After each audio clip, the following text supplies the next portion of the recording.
Hello guys, and hope doing well. Today I made positive easy ion generator. This is a plastic pipe taped to the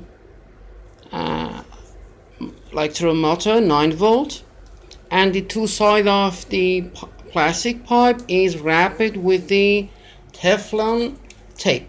The teflon tape is available for the tool shop. It's very cheap here in Tehran, something like 50 cents for each one, and 4 pieces of the teflon tape is good enough for the both sides.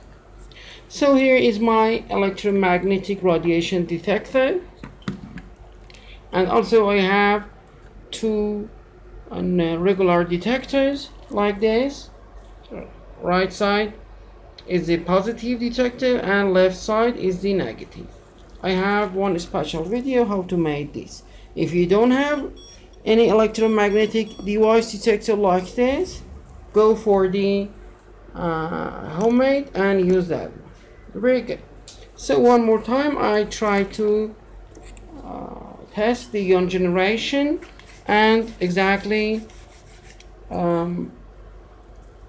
you can use the 220 volt electron motors, but you should care because of if the speed of the turning go for 10 times more than seconds, the ions maybe make problem for your electronic device that you have it. Very good. So one more time I'm testing, and we'll say goodbye to you all. Thank you for watching.